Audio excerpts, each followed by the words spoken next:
Yaya.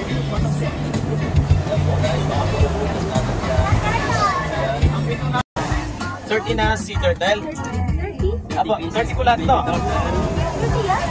May po ko. Egg! Is tayo ng 30 na sea turtle. Ang uri ng sea turtle na to is olive ridley.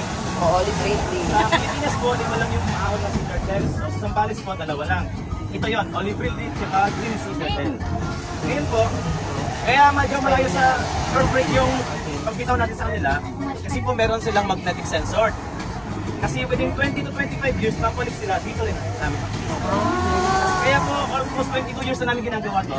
So 20 to 25, kaya na sila papalik sila. Tapos po ang estimated namin na itlog na... Buti pa siya bumabalik trend. 6,000. Ngayon po na sila ginagawa. Sabihin mas marami na. Tapos po ang capacity na bigat nito, pag adult na, is 35 to 45 kilos. And yung halaki naman niya is 75 to 80 centimeters. Kulang sa isang metro. Ngayon po, ito na yung kinds of turtle. po ang sea turtle. Mag-start ako doon, siya doon. Pwede yung video, pero okay lang hawakan. Okay lang pa na. Doon ako mag-start. Buti pa si sea turtle bumabalik pero siya Nakawal hindi. po kumabalik. Oo nga ko eh. Pwede yung mawak. Dre, buti pa siya bumabalik na, pero siya hindi.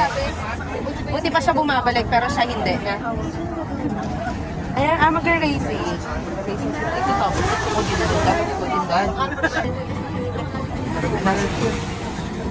Kaya pakawalan nyo na to, baka bumalik din. Baka alam mo lang yung sumabalik.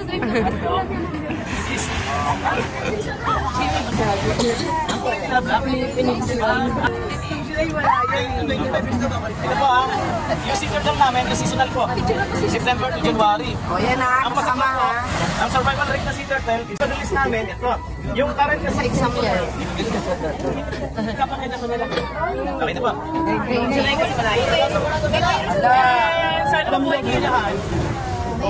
Pasko naman, nasama buhay kayo. Hindi mo punta dito yan. So alam nila na papunta doon? Tignan niyo sila ma'am, lahat yan. Doon pupunta yan. Kahit night. Tignan niyo ma'am, lahat po. Parang kayo nilang mali. Eh, ma'am, may dalawa na Pwede na daw kasi. Ma'am, pwedeng pausag lang po. Maganda doon kaya 6 to 8 meters before the shoreline. Trade. Jamie, yan nakita mo, Jamie? Oo, mali. Ayos. Ano yun? Mali. Yung isa hindi yung turtle. Left! Kaliwa. Ganito. Ano siya signal? Kaliwa. Alam, mali ka ba eh.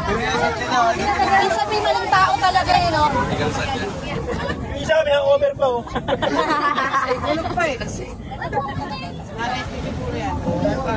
Galing yung isa.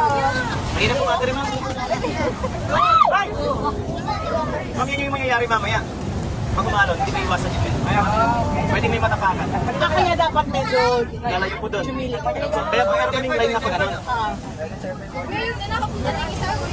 Pero sa bawas na lang. Bumalik na yung isa. Sa anol po, babalik. Ito anol po, within 2 hours, i-release. Araw ko lang yan. Ang itlog po nila, kasi laki ng pulisong na ball. Tapos, floppy, napipindot. Paano yung pag-landing? Ayun, kalmayan. Ang araw naman ng hatchling nila, 45 to 6 days. Kaya umabot ng March. Kawawa naman sila. 1% mo yung ano. Ay, ma'am. Ma'am, tingnan niyo yung hatchery namin. Meron doon, and meron doon. Pag more on shade, lalaki. More on sunlight, babae. Ano daw? Tapos pa yung mahuli dito, lalaki yung mahuli. Kasi ladies first. Hindi yung mauna, babae. Ay, malis ka dyan, baka matapakan. Alis daw kayo dyan! 1% na nga lang ang chance. 1% na lang. Hala! Dali! Ay, ito na talaga yung namatay. Namatay na to. Wala na. Patay ba yan? Patay na ba yan? Ay, hindi.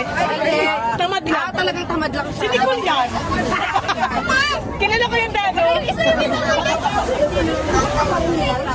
Mabayos. Lahat pa ng babae mauuna, boss? Ako. Lalaki mauli. Ole, ladies first. Sa rason bakit nagkakaroon? Kasi naglasing.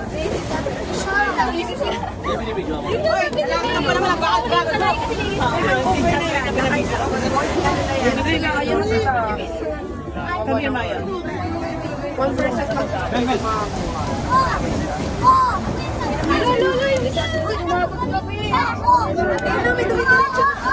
Tinamaan niyo pa kaya. Dre, ano Dre? Bitin mo ka lang Dre.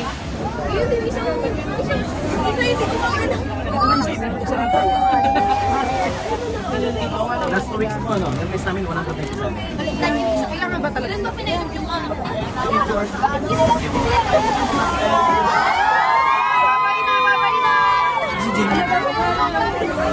Si Kuya, yung iba ka.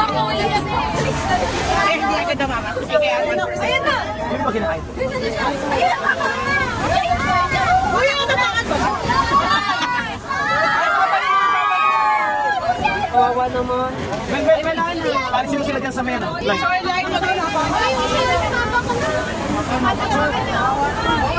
Matapakan.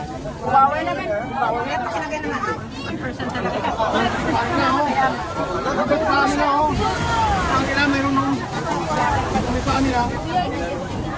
Kaya ka na nagiging matigas yung shell. Kaya yung ano, kaya yung lumalap talaga.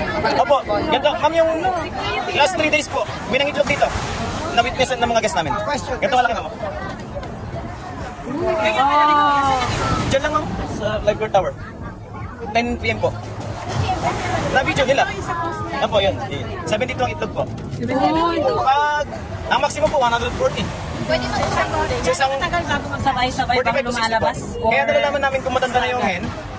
Pag 40 kasi minimum. Pag konti yung itlog, matanda na. Pag bata pa, 140, 120 yun. Medyo bata pa yung itlog.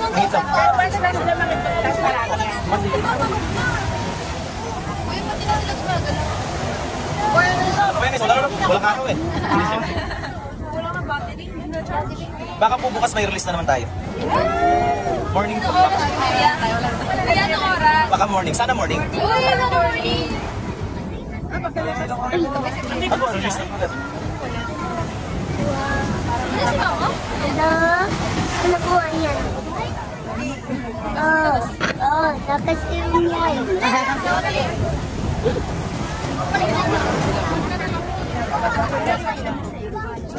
1% na nga lang, wala na. Patay na sila. Kailangan nila i-release na kayo. Kaya namin ma'am inalagaan para hindi mawala yung 1%. Kasi po pag hindi namin inalagaan, halimbawa, dito ng itlog. Pag nagpisa yan, kakainin ng mga aso yan. Wala na yung 1%. Or itlog pa lang, pwede na silang kainin ng aso. Inuhukay ng aso yan. Kaya yung cage namin, merong chicken wire, may cycle wire pa. Para sa mga hayop. Ayun, yung green na yan. Tapos ayun doon ma'am, sa likod pa. Ang itlog na po na nasa amin is 7,000 na. Ang nare-release na namin is 1,500 pa lang. Napakarami pa. Balik kami dito 2049. Pwede po. 25 years, di ba babalik? 25 years. Pero yearling ganyan. Taon-taon na ganyan. 25 years sila bumabalik. 25 years sila bumabalik. Wala kaming karapatan sir. Kaya nga sabi nila, yung tatay talaga rin yung parang Ay, nako. Kaya sila kang tagong.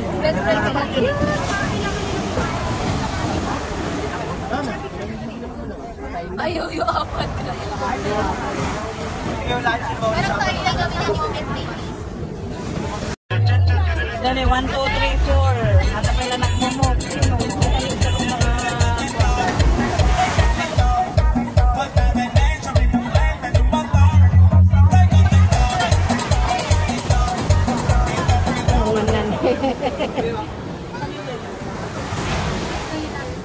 Mahina pa ang sensor. Ano na po yung pangalan? Green? Green sea turtle. Yan po, Olive Ridley. Olive? Olive Ridley. Ridley. R-I-D. Ay, Ridley. Ridley.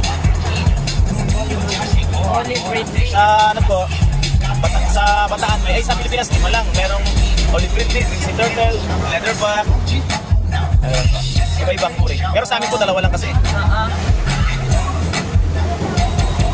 Paano nyo ma-determine yung pangalan nila? Sa By itsura po.